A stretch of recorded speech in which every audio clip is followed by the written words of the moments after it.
Welcome to Telangana వెలుగు. నేను మీ రాజు. So naxalism, Maoism ద్వారా ఎంతో మంది పోలీస్ అధికారులు కావచ్చు, తర్వాత పోలీసులకు ఇన్ఫార్మర్ గా పనిచేసిన వారు అని చెప్పేసి ఎంతో మంది అమాయకమైనటువంటి గిరిజనుల ప్రాణాలు పోగొట్టుకోవడం కావచ్చు, అలాగే కొంతమంది అప్పట్లో భారతీయ జనతా పార్టీ నాయకులు కావచ్చు, ఏబీవీపీ విద్యార్థి పరిషత్ నాయకులు కావచ్చు, ఎంతో మంది నక్సల్స్ బారిన మావోయిస్టుల బారిన హత్య చేయబడ్డారు, ప్రాణాలు కోల్పోవడం అనేది జరిగింది. సో ఈ మావోయిజం, నక్సలిజం ద్వారా అసలు ఇప్పుడు ఉన్నటువంటి కాలంలో వాళ్ళ అవసరం లేదు, అనవసరంగా అమాయకుల ప్రాణాలు తీయడం, ప్రభుత్వ ఆస్తులు ధ్వంసం చేయడం లాంటివి తప్ప వారి వల్ల దేశానికి కావచ్చు, రాష్ట్రానికి ప్రయోజనం ఏముందని చెప్పేసి మొత్తానికి ఆపరేషన్ ఖగార్ అనే పేరు మీద ఏ ఒక్క మావోయిస్ట్ కావచ్చు, నక్సలిజం అనేది పేరు వినపడకుండా ఈ మార్చి 31 తేదీ వరకు టైం ఇవ్వడం అనేది జరిగింది.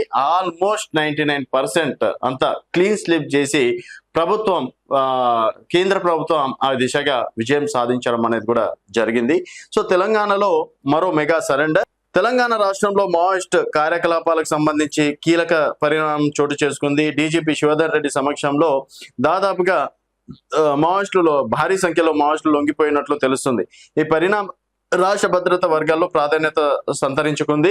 పదుల సంఖ్యలో మావోయిస్టులు జనజీవన స్రవంతిలో చేర్చేందుకు సిద్ధమయ్యారని విశ్వసనీయ సమాచారం. వీరంతా ఇవాళ డీజీపీ కార్యాలయం, పోలీసు ఉన్నతాధికారుల వద్ద లొంగిపోయారు. దాదాపుగా 3 గంటలకి డీజీపీ శివధర్ రెడ్డి గారు కూడా మీడియా సమావేశం ఏర్పాటు చేయడం అనేది కూడా జరిగింది.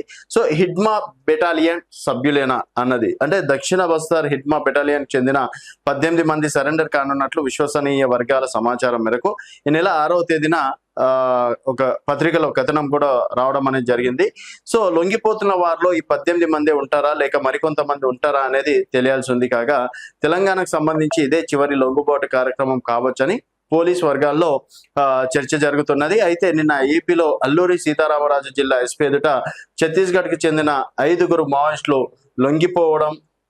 లొంగిపోయినటువంటి విషయం తెలిసిందే. ఈ ఘటనలో 24 గంటల్లోనే తెలంగాణలో మరో సరెండర్ జరగడం ఆసక్తికరంగా మారింది.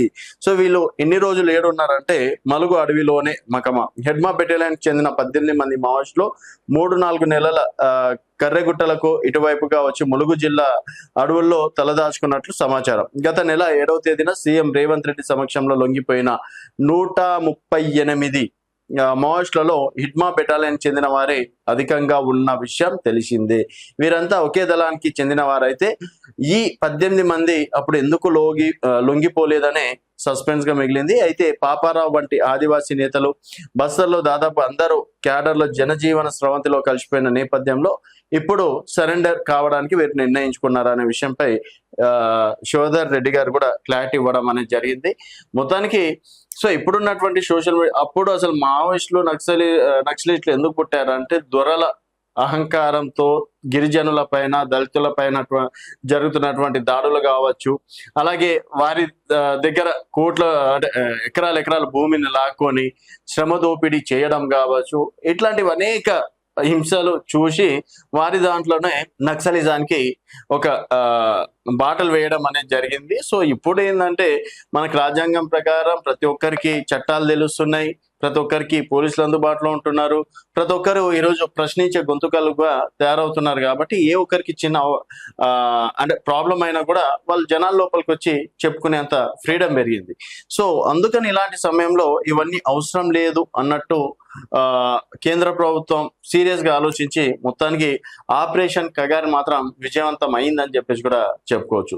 సో నక్సలిజం, మావోయిజం లేని భారతాన్ని మనం ఇకపైన చూడబోతామా అనేది మీ అభిప్రాయాల కింద కామెంట్ రూపంలో తెలియజేయండి. చూస్తూనే ఉండండి తెలంగాణ వెలుగు.